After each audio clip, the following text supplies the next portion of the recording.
the shadowy alleys of noir to the twisting corridors of mystery, Detectives and Dice brings you thrilling tales of tabletop intrigue. Grab your fedora, roll the dice, and sharpen your wits, because in this game, the clues are hidden and danger lurks around every corner. Tune in now for a new case, and maybe a few surprises along the way. All right, folks, welcome to our first deep dive.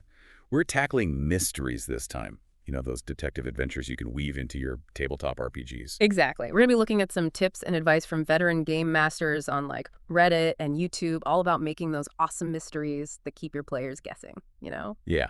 So it's like mystery writing 101, but for RPGs. We're talking murder mysteries, conspiracies, the whole shebang. Yeah. Before we get too deep into it, I guess we should kind of set the scene. Like, you're the GM, right? And you want to throw this killer mystery at your group. Yeah. Where do you even start? Well, there's this Reddit user, goes by Alexandrian, and they had this cool idea, like start with the basics, suspects, motives, and like the means to do it. Sounds simple, right? But getting those things straight is super important for making a mystery that actually works. Okay, I'm with you.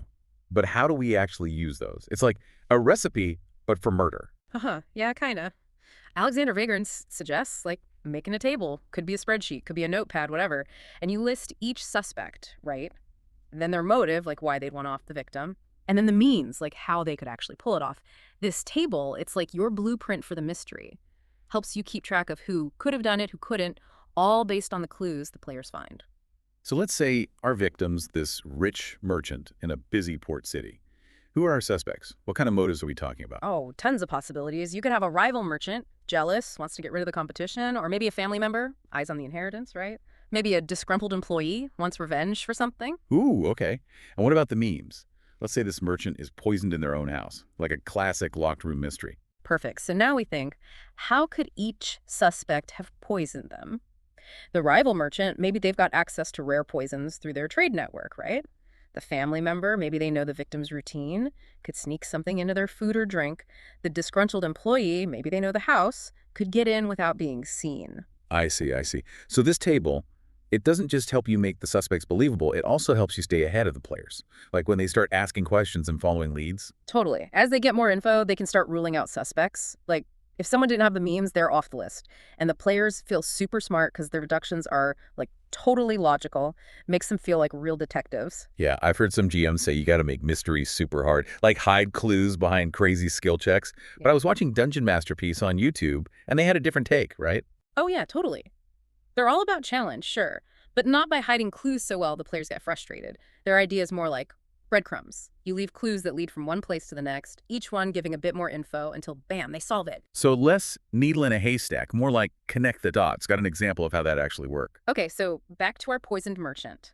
Let's say the players find this rare flower at the crime scene. Super rare, only grows in one specific place. So that clue sends them to a botanist, an expert in weird plants, right? And the botanist is like, oh yeah, I got this flower from a merchant who imports stuff from that region, see?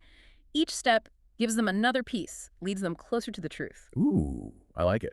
Feels a lot more natural than just making players roll a 20 on a perception check to find a hidden clue. Like they're actually working for it, being clever. Right. It's about rewarding their curiosity, making them feel like they're actually investigating. Way more fun than just stumbling around in the dark. Now, what about those curveballs players throw at you? Like, what if they just decide to cast a divination spell and talk to the dead guy directly? The old speak with dead problem. Happens all the time, right? But here's the thing, work with it. Don't just shut those spells down. Make them part of the mystery. Give them info, but not the whole picture. So if they try to talk to the dead merchant, what do we tell them? Without giving away the whole game, of course. Lots of options. Maybe the merchant's ghost remembers something, but only a part. Like they saw a symbol on their attacker's cloak, but not their face. Or maybe they just remember bits and pieces of the attack, leaving the players to figure out what it all means. Okay, so they get to use their cool spells, but they still got to do the detective work. It's not just an instant game over for the mystery. Exactly. There's another YouTuber, Seth Skorkowski, and he adds another layer to this. He says, make those divination spells have limits or consequences. Ooh, I like where this is going. What kind of limits are we talking? Well, maybe the spirit world's all foggy, so the ghost's answers are vague, symbolic. Or maybe talking to the dead comes at a price, drains their magic, attracts creepy spirits, something like that. Now that's cool. It's not just a quick answer, it's a risk they got to take. Right. Makes them think twice before they just blast a spell at every problem. And you can tailor the info to fit your mystery, too. Maybe the ghost was betrayed by someone close. That's a whole layer of paranoia. So even the unexpected stuff, it can make the mystery better, not break it. That's awesome. That's the goal. Now, speaking of unexpected stuff, how do we keep things exciting? Players love those aha moments, but we also want to keep them guessing, right? For sure. No one wants a mystery that's predictable. What are some ways to keep things fresh and, suspenseful? Well, Alexander Vagrant, back on Reddit, they had this idea about introducing complications, like throwing a wrench in the works. Okay, wrenches away. What kind of wrenches are we talking about here? Well, imagine the killer starts messing with the evidence, trying to throw the players off. Or they stage a distraction, frame someone else, or commit another crime to shift the focus. Oh, sneaky. So the killer's not just waiting around, they're actively trying to win. Exactly. And they could even threaten the players directly, make things personal, raise the stakes even higher. Okay, now that's just good storytelling. Makes the players feel like they're up against a real opponent, not just solving a puzzle. Right. It turns the whole thing into something dynamic. You never know what's going to happen next. Which is what keeps players coming back for more, right? Totally. Now, we've got our suspects, motives, means, our clues, and a little chaos, thanks to our killer. But what about the big picture? How do we create a premise that really hooks the players? Ooh, good question. Master the Dungeon on YouTube, they break this down really well. They use a classic example, a murder in a small, isolated town. You could use any setting, but the principles are the same. Okay, I'm picturing a foggy village, secrets lurking everywhere. I'm already hooked. Right. So start with the basics. Who's the victim? What do they do? Who are they connected to? When did they die? Where was the body found? What are people saying? It grounds the mystery in reality, something the players can latch onto. Like setting the stage, giving them the pieces to start putting the story together. Exactly. Then you add those juicy details. In the small town example, it's isolation. No outsiders for months. Everyone knows everyone's secrets. Instant suspicion. Ooh, I like that. Everyone's a suspect. It makes the players look at every relationship, every little thing anyone says. Who's got a grudge? Who benefits from the murder? Right. That feeling of being trapped, it's a powerful tool. Ramps up the tension, makes the players feel like they're really in this web of secrets. Okay, so we've got the core elements of our mystery. Suspects, motives, means, clues, complications, and a really cool premise. But how do we bring it all to life in the game world? We need locations, characters, a sense of place. Absolutely. That's where locations as nodes of investigation come in. Master the Dungeon. Again, they talk about organizing your mystery around key locations, each one offering specific clues and opportunities for the players to interact with the world. So our little town, it becomes more than just a backdrop, right? It's like a playing field full of secrets to uncover. Exactly. Think about the obvious locations. The crime scene, the victim's home, maybe the tavern where everyone gossips. And each place should offer different kinds of clues, right? Right. What would you find at the crime scene versus, say, the victim's home? Yeah, good point. The crime scene might have physical evidence, a weapon, footprints, signs of a fight. The victim's home might have personal stuff, letters, a diary, things that tell you about their life and secrets. And then there are those other places, not directly connected to the murder, but maybe they hold little clues or misleading information. Yes. Think about the blacksmith. Maybe the murder weapon was made there, or the blacksmith overheard something suspicious. Or the graveyard. Maybe there's a connection to an old crime or a family feud. Ooh, a graveyard. Spooky. But you mentioned misleading info. Are we talking red herrings? I always worry about those. I don't want the players to think I'm, tricking them. I get it. There's a writer, Erica Lindquist. She does a lot of RPG stuff, and she had a good point about this in her article, Mystery Plots and Investigations in TTRPGs. She says, players get frustrated by dead ends way faster than characters in a book. That makes sense. We've all played those games where every clue leads nowhere, gets old fast. Yeah. So instead of fake clues, think of those secondary locations as places with incomplete info. Maybe the blacksmith saw someone who kind of looked like the killer, but later it turns out it was someone else.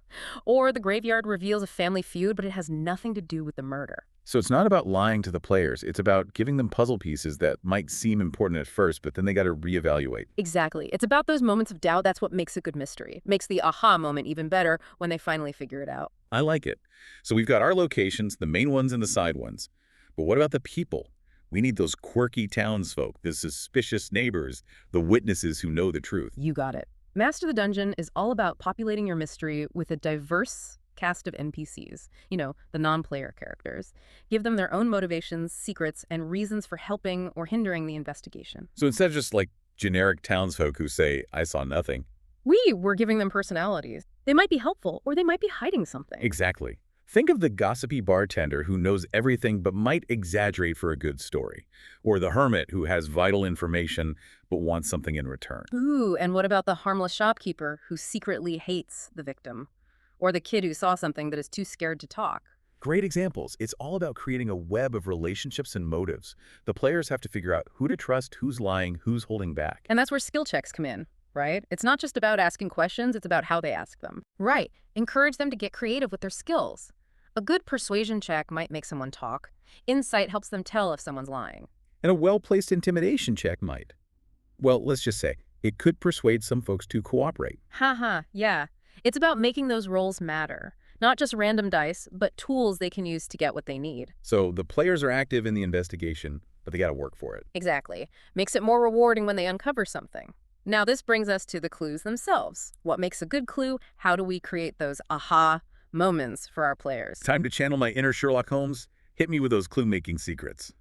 All right, so Master the Dungeon talks about clues being like puzzle pieces, each one showing a little more of the bigger picture, and they gotta be varied. We're not just talking footprints and fingerprints then. Not always, those are fine, but we can get creative. Subtle clues, like muddy tracks leaving the crime scene, but they need a survival check to know what they mean. Or claw marks, but they need nature to figure out what animal made them. Ooh, I love that. Gives those non-combat skills a chance to shine. Makes the players feel like they're using all their character's abilities. Exactly. And then there are more, like, intriguing objects.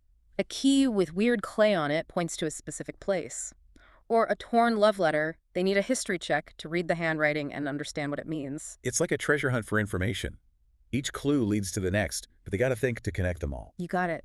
Rewarding their curiosity makes them think deeper, look for those hidden connections. Okay, we've covered so much. Suspects, motives, means, clues, complications, locations, NPCs. But what happens when the players hit a wall? What if they get stuck or start going down the wrong path? That's where you gotta gently guide them. But it's tricky. You want to nudge them in the right direction, but not railroad them, you know?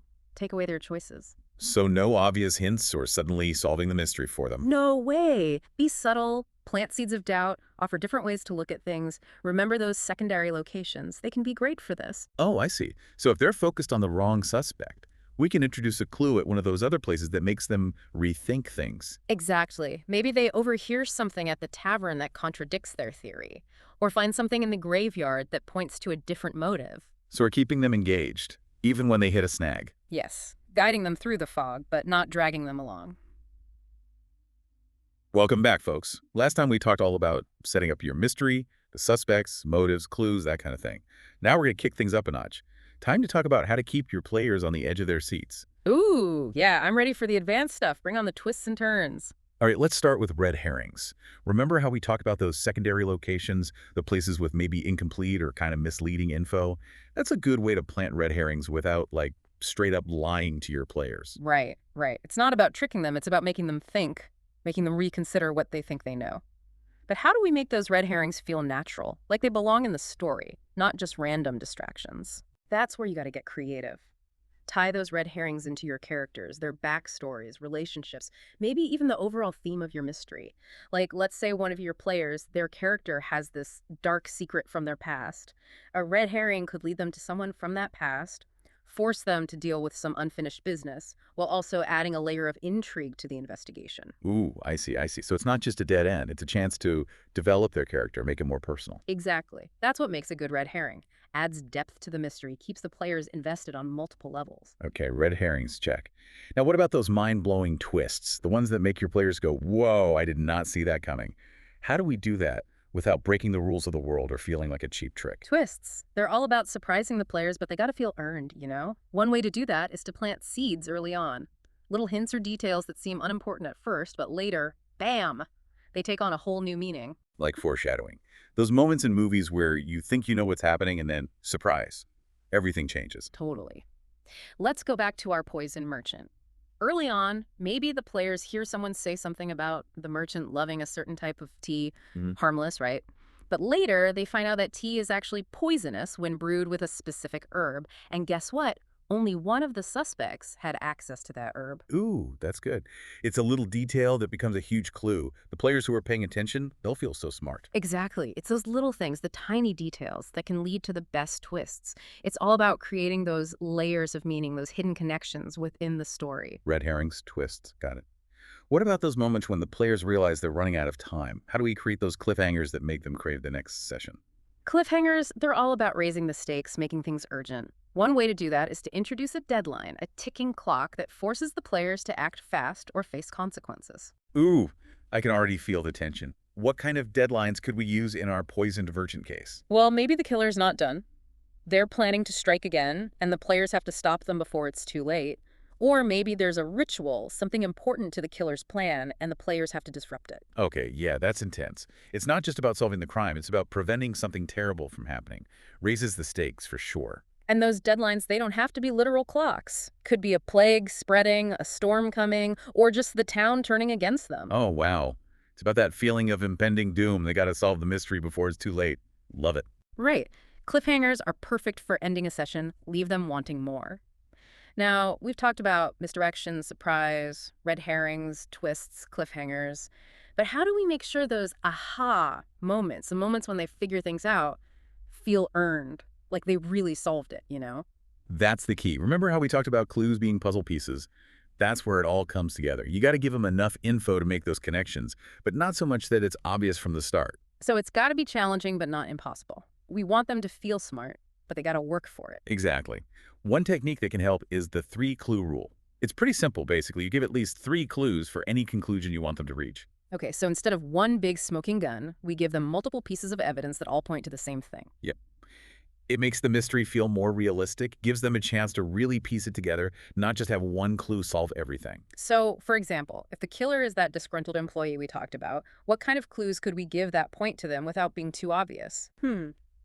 Let's see. Maybe they find a receipt for that poisonous herb, the one used to kill the merchant, in the employee stuff. That's one. Then they find out the employee was recently passed over for a promotion, gives them a motive. And finally, someone saw the employee sneaking around the merchant's house on the night of the murder. Ooh, I see.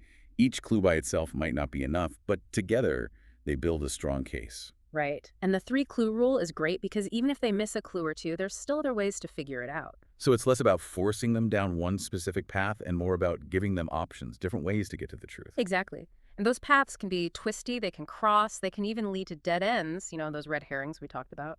The important thing is to make the players feel like they're in control, like they're actively shaping the investigation. I like that. Now, we've talked about those aha moments, those satisfying conclusions. But how do we structure the whole mystery? How do we put all these pieces together, the clues, the red herrings, the twists and cliffhangers, into a story that makes sense and keeps them hooked? That's where a little planning comes in handy. But you don't want to overplan, Gotta leave room for the players to make choices, to surprise you. But having a framework, a basic outline, can help you stay organized and make sure the mystery unfolds in a logical way. So, like writing a movie script, but with more room for improvisation. Kind of. One technique that can be really helpful is creating a revelation list. Basically, it's a list of all the important clues, revelations, plot points, everything you want your players to encounter during the investigation. So it's like a roadmap, but with detours and side quests along the way. Exactly. It helps you keep track of everything and make sure you're giving the players enough information to move forward, even if they don't follow the exact path you had in mind. Okay, so let's say we're making a revelation list for our poisoned merchant mystery. What kind of stuff would we put on it? Well, you start with the main question. Who killed the merchant and why? Then you break it down into smaller questions. What was the murder weapon? Where did it happen? Who had access to the poison? And for each of those questions, we list all the clues and revelations that could lead the players to the answer. Right. So for the murder weapon, you might list things like a broken vial near the body, traces of poison on a specific type of dagger, or maybe someone saw a suspect buying a similar dagger from the blacksmith. And for the location, maybe signs of a struggle in the merchant's study, a secret passage leading to another room, or a witness who saw someone sneaking into the house. Yes. And for the poison, you could list a receipt for the poisonous herb found in a suspect's belongings, a book about poisons in the merchant's library, or maybe someone overheard a suspect asking about a specific poison at the apothecary. I'm starting to get it. It's like breaking a big puzzle down into smaller pieces. As the players find clues, we can check them off the list, make sure they're making progress. Exactly. And the best part is, it's not set in stone. You can always change it, add new clues based on what the players do. So it's a guide, not a rule book. Yeah. gives us, the GMs, more freedom, not less. That's the idea. And remember, the revelation list is just one tool. We got all those other techniques: suspects, motives, means, clues, red herrings, twists, cliffhangers, locations, NPCs, the 3-clue rule, everything. Right. It's about using all of that together, weaving it all into a story that's full of intrigue and suspense. Exactly. Like creating a tapestry, each thread adding to the beauty and complexity of the whole design. I love that analogy. Yeah. Now, as we keep exploring these mystery-making techniques, there's one thing we can't ignore: magic. Specifically, divination spells. How do we handle it when players want to use their magical powers to bypass the investigation and go straight to the answers? That's a tough one. It takes some finesse. We talked about some ways to work those spells into the mystery without ruining it, but let's dig a little deeper. All right, I'm ready to tackle those magical mysteries. What can we do to keep those spells from becoming, like, cheat codes for the players? One way is to focus on limitations. Remember the shrouded spirit world where ghosts can only give vague answers? You can do that with other spells too. So instead of a straight answer, they get something filtered through the magic, something they got to interpret. Exactly. Let's say they try to scry on a suspect, see what they're doing. Maybe the vision's blurry, distorted, or they only see bits and pieces. Or they see the suspect somewhere, but it turns out to be a red herring. Ooh, that's tricky. Makes them think. They can't just take what they see at face value. Right. It's like another piece of the puzzle adds to the mystery. What about spells that, like, directly target the culprit? Spells that detect guilt or reveal lies?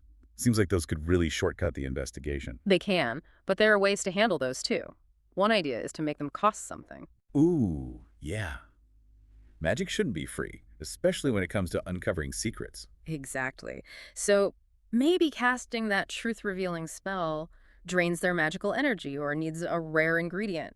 Or maybe it attracts something nasty or causes some other problem in the real world. That's good. Makes them think twice before they use those powerful spells. Right. Risk versus reward makes the magic feel more meaningful, not just something they can spam whenever they want. Okay, so we've got limitations and costs. But what if the players get really creative with their spells?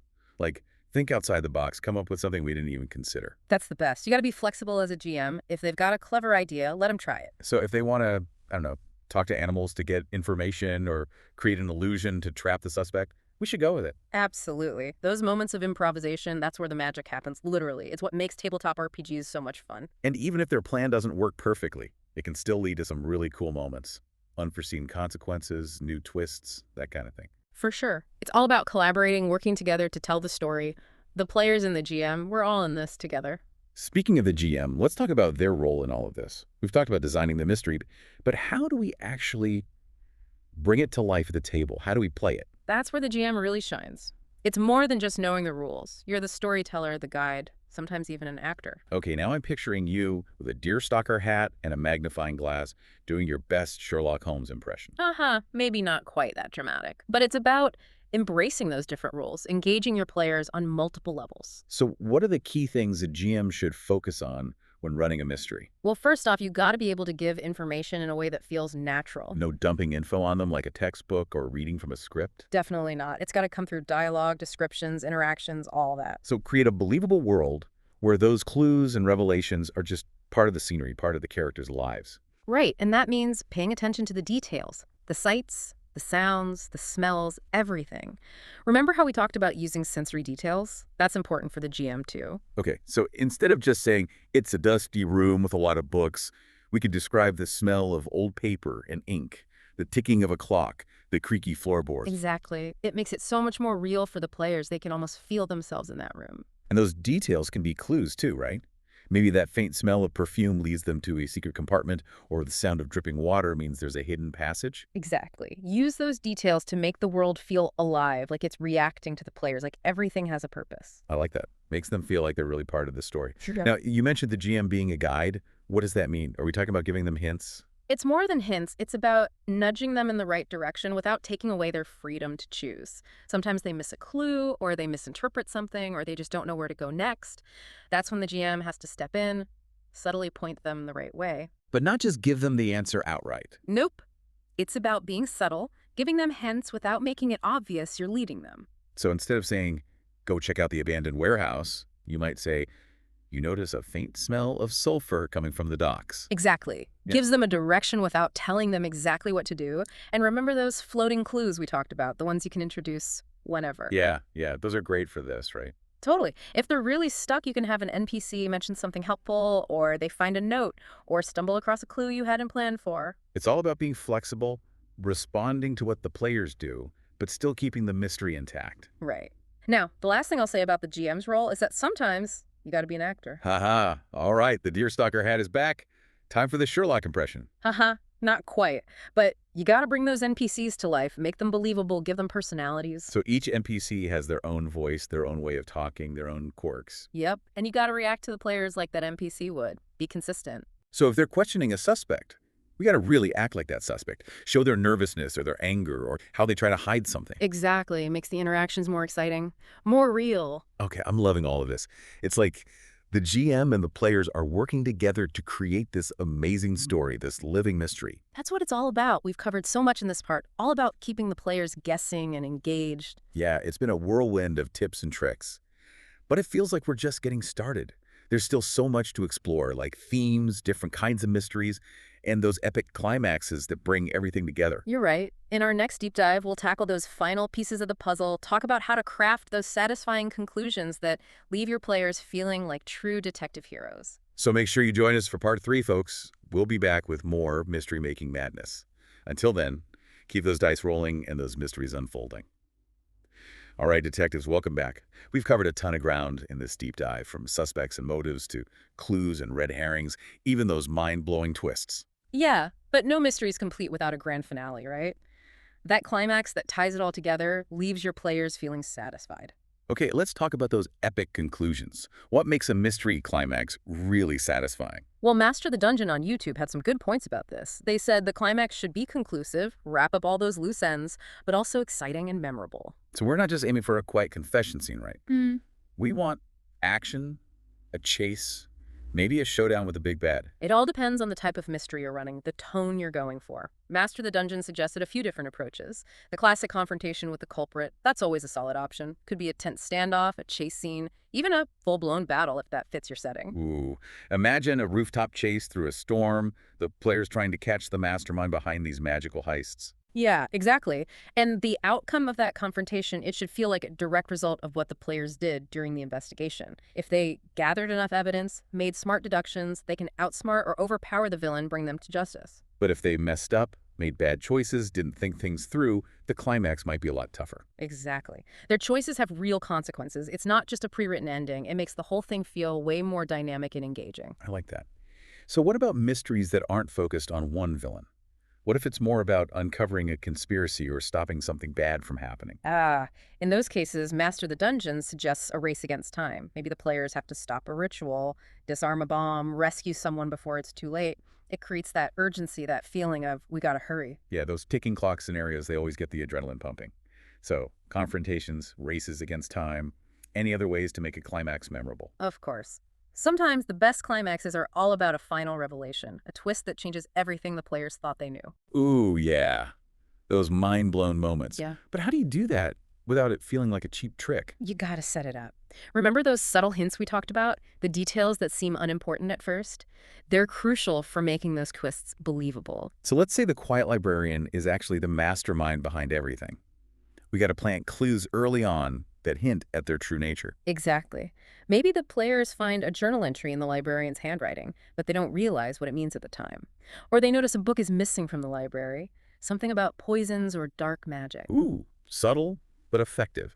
So it's like they're solving the puzzle, but the final piece changes the whole picture. Well, right. And the twist doesn't have to be huge. Sometimes a smaller, more personal twist can be even more powerful. Maybe they find out the victim wasn't who they seemed to be, or there's a connection to one of the players' backstories. Oh, that's cool. Makes it personal. It raises the stakes. So the climax, it's like a reward for all their hard work, right? Yeah. It's the moment they put all the pieces together, they see the truth. Exactly. And it shows them that their choices mattered, their actions had a real impact on the story.